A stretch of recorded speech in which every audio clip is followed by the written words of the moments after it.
Episode 157. Are these comics going to make good film and television shows? Let's find out. We got Red Sonja, we got Kill All Immortals, and we have Arkharm Horror. Just in time for Halloween. Let's check them out right now.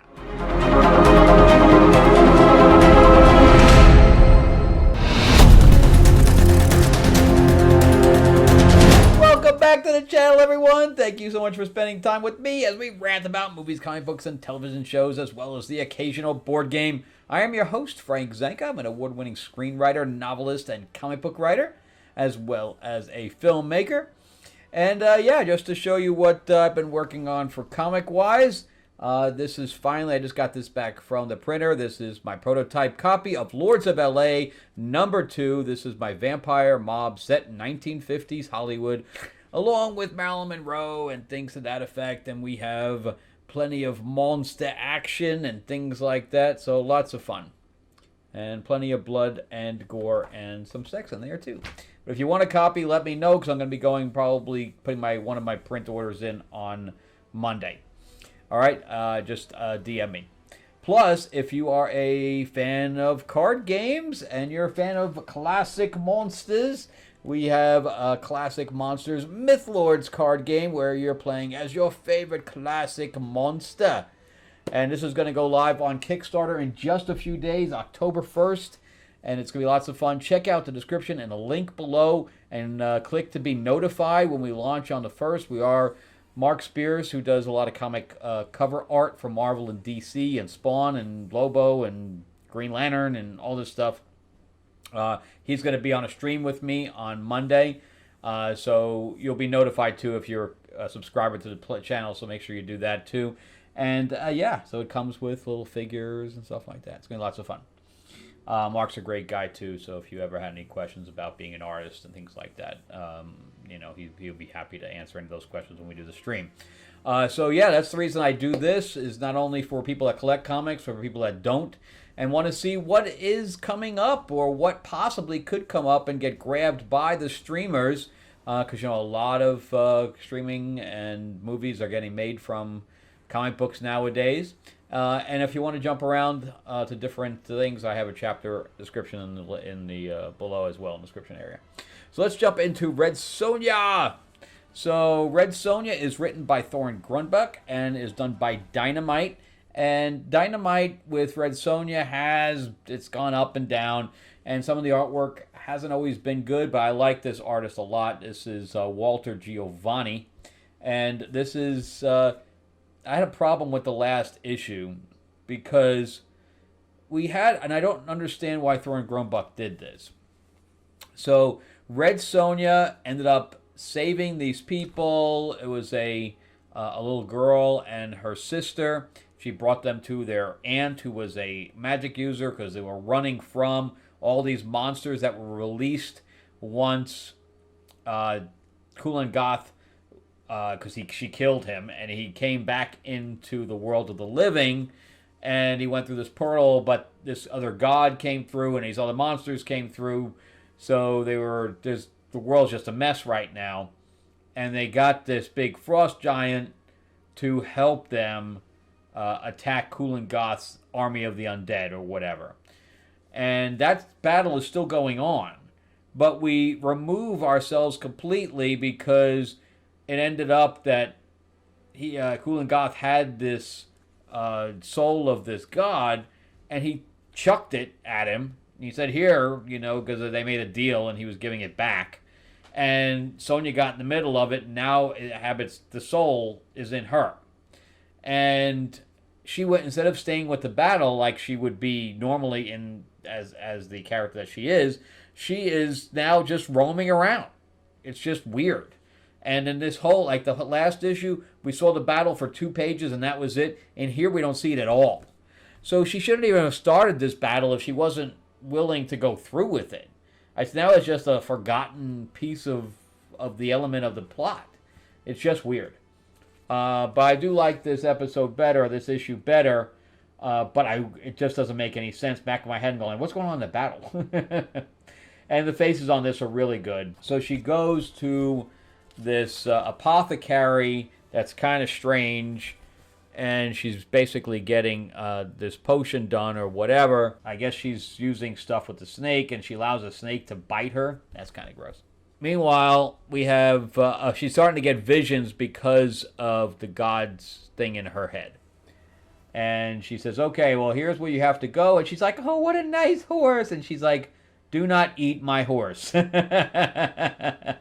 If my horse is not in one piece when I get back, you're not going to have words. So I thought that was great. So I guess she has to get around these guys that are hunting her. These guys are bad news. And she's like, well, you'll have to go through thieves, but it's better than going through these apocalyptic guys that want the soul out of you. So, and again, the artwork is really good. I think, the posture and all that, and as she trips over a rock, I thought that was kind of weird. But anyway, she ends up, again, fighting the thieves, and she's like, well, and she sees a vision of them killing one of them. She's like, I wouldn't do that if I were you, and they surround her completely. And she's like, you're going to give us, your gold or whatever. And she's like, where would I put a sack of gold? And the guy says, is your bikini silver, real silver? And she's like, hands off, buddy. And a big battle occurs. And she decapitates the guy just like she saw in her vision. And again, the art, that piece of art is really good. That's an action-packed piece of art. And all of the other guys are like, you killed our biggest guy, we're out of here.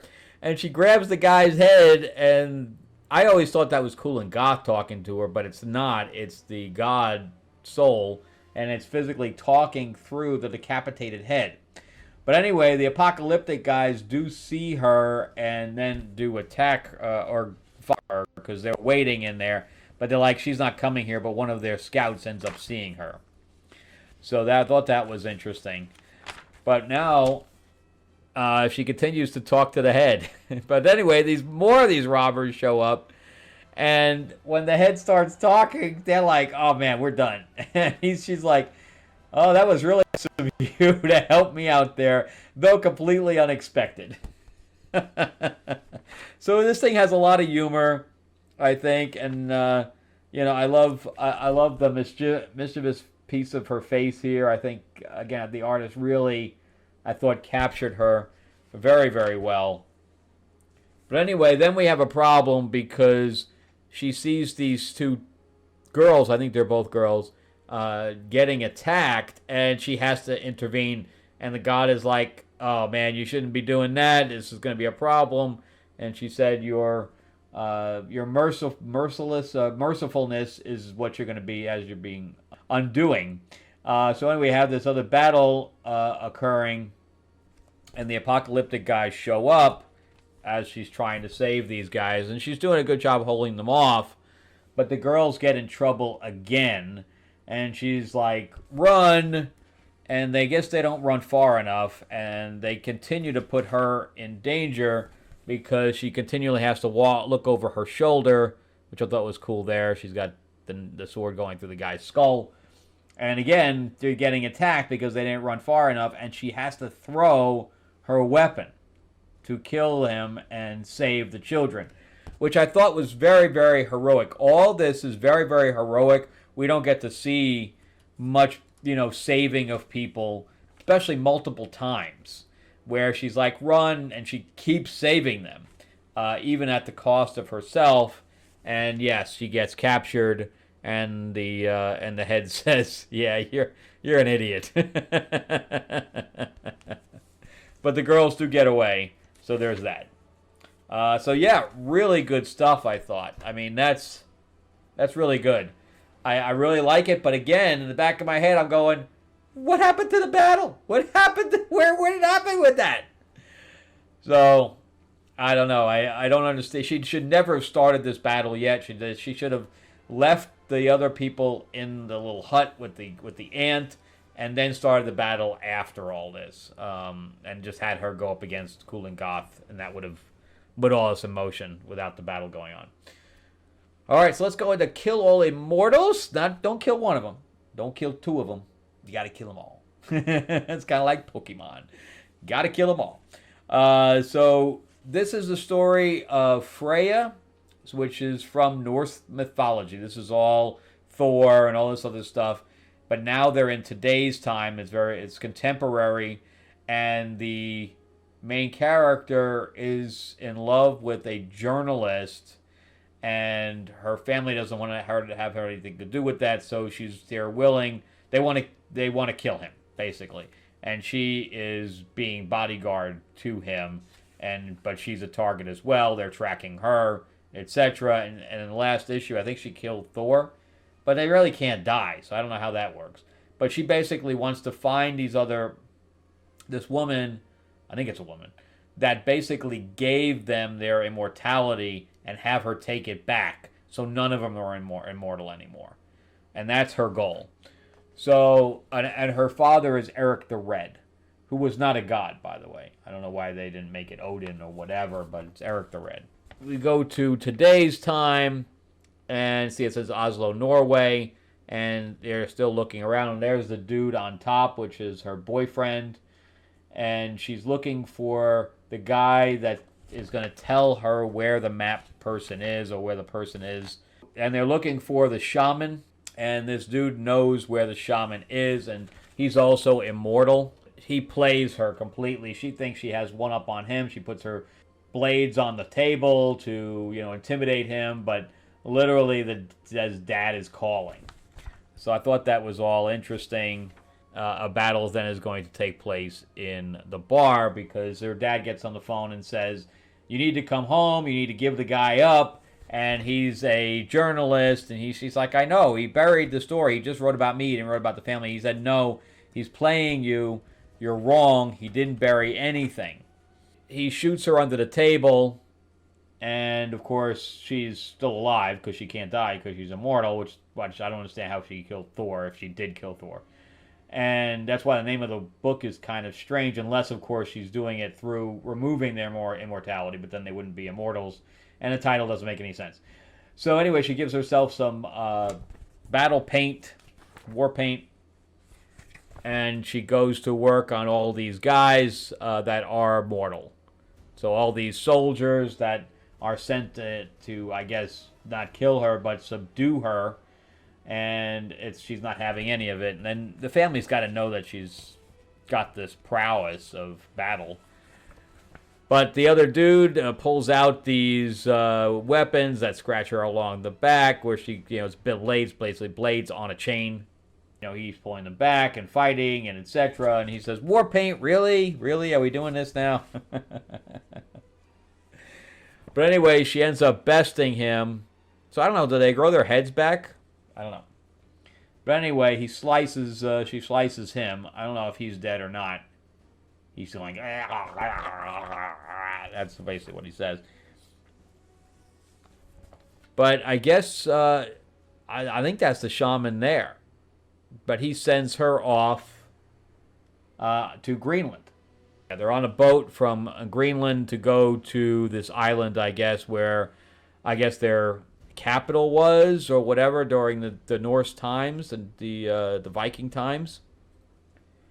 And I think she's leery of him now, but she's still giving him the benefit of the doubt. But she doesn't address what her father said about him, being a snake.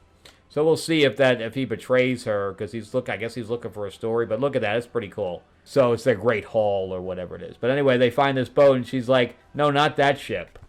And I'm very confused about how this ends, because there's an actual spaceship. So he's like, what the hell is that? So are they saying that the gods are aliens? I don't know. I guess we'll find out in next issue. But there was another version of this called Kill, Die, Repeat or something like that. And it was a Greek version, which I thought was also good. This is also good, but it's the same type of thing where she was protecting, her mortal lover, and she had to go fight against the other gods. It's exactly the same story. But this is taking a little bit more of a twist, because that was more like Kill Bill, where the lover was killed and she was taking revenge, where here she's protecting him. So, but it's interesting. I like all the mythology stuff. So I think it's great. All right, so let's jump into Arkharm Horror.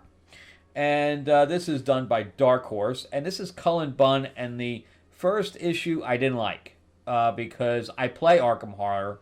I play a miniatures game called Mansions of Madness, which is all based on the Lovecraftian Cthulhu stuff, which is what this is. And I'm used to like a party. Like a party, not like a party like woo, but a party like of people. Like a D&D kind of party. And each one of them has something different. Like one's a brutish guy who uses melee combat. One's a magic user. One's got the weapons. One's an investigator. Stuff like that. So it's more rounded out. Where here we only have 2 people. And I'm wondering why we didn't have a team of at least 3 to 4 people. And that would have made more sense here. Maybe he just didn't want to deal with it. But one's an investigator, and they're trying to find her sister who disappeared. But she's also been carrying around these guns, and who knows where. She's been keeping them in her ass, I don't know, because purses back in the 1920s were like this big. It was no purses that carried around 45s, because women didn't carry them. If they carried guns, they carried derringers, which are guns that are this big. So, I don't know. He has a lot of problems here. But anyway, we start out with this party with her sister, but it goes back and forth, panel by panel, with this battle that's going on. Because they found this artifact, but then all these monsters showed up. So they're fighting all these monsters, but again, they're going back and forth between this party, which is, kind of weird and off-putting when you're reading it. But anyway, they're winning the battle, but they're like, let's go, and she's like, you don't have to tell me twice. Which I thought was kind of interesting. I thought this issue was better, but it still doesn't capture the Arkharm Horror type of feel. But they finally get out, and she goes, how did you know that they wouldn't follow us out? And she said, well, things like that have to remain hidden. But anyway, they end up getting the artifact, but when they're on the train, the outside, the artifact glows, and all the background changes, and she's like, well, where the frig are we? And is everybody in this train going? But then they end up going back with it, and it was only them that were affected or saw it. So they're like, was it just a fever dream that we both had together? It's kind of strange. The beginning had this guy that had a party, was older. He was all gray and stuff like that. So they went to the same guy's party thinking that he was going to be in his 80s or whatever else, but then they find him and he's reversed now to being younger. So she's like, the last time I saw that guy, he was a lot older. So, because they were going to ask where Izzy is and stuff to that effect. Izzy's the sister, and it's the 2 characters' names are Jenny and Joe. So we got a lot of J's going on there. But they find out, they go into this basement area, and he's like, great, another basement. But then they find other artifacts that are similar to the one that they have, and they're like, well, I guess they're missing a full set here. But behind them comes more of the monsters, and this other woman that's holding another one, so I guess there's 5 in total. And she's like, where's Izzy? And she's like, oh, she's still alive. Don't worry. She's going to be a sacrifice, but you won't be around to see her because we're going to kill you. And she says some kind of magic words and things to that effect. And, the shooting starts. But they're sent, a spell happens, and this is where it gets, again, non-Arkham Asylum. They are pushed into the past, but they still have their guns. Hopefully they have tons of bullets in that damn bag. And they have a dinosaur. I'm like, what? That is not Arkharm Horror. What is going on? So I liked it, a lot of it up till the end where we had a dinosaur. Why we have a dinosaur? It's just weird. All right, so let's do a recap. Arkharm Horror. Yes, this would make a great movie. The game, which is what this is based on, because this is actually a licensed property from Asmodee Games and Fantasy Flight. And this particular story, no, this does not capture the Arkharm Horror look and feel. This is not it. Some of it does, but overall it's not. So this needs to be rewritten for a film. But the overall general theme of it, yes, it would make a good movie. Kill All Immortals, yeah. So far, I'm waiting to see where this goes, but so far, yeah, I think it'll make a good movie. And Red Sonja, I'm not sure if this particular story, they are making some kind of a low-budget Red Sonja movie, which the main actress looks nothing like her. And, but yeah, Red Sonja would be great. And I guess they are keeping if you take the silver bikini off, it's just not the character anymore. I mean, I guess you could put pants on her or whatever, but if you change it too much, it's just not the character anymore. But, and she's, I think it's because also that she feels empowered, where it doesn't matter what she wears, She's like, I guess she uses it as a distraction as well, so. But yeah, good stuff. Mostly good stuff for what we have there. Thank you again so much for watching. I greatly appreciate it if you watched all the way to the end. And give me a like and subscribe if you can. Give me a thumbs up. And if you can subscribe, please do ring that bell, ding, ding. It's free. Why not? Plus, remember in the description below, we have the link to Mythlord's Classic Monsters, where you can play as your favorite classic monster. We have Dracula, Frankenstein, the creature from the deep, and the werewolf. And you're building your monster army, and you're attacking locations like the Mummy's Tomb and the Ghost Ship. And we also have a Dark Oz expansion. And it does come with figures. There's the witch figure as well, and Frankenstein, etc. So it comes with 4 of the figures for free as STLs. Anyway, definitely check out the description below and be notified by when we launch. It's going to be lots of fun. All right. And again, thank you for watching. Have a great week. Check out some of my other videos as well. And thanks again for watching. All right, bye-bye.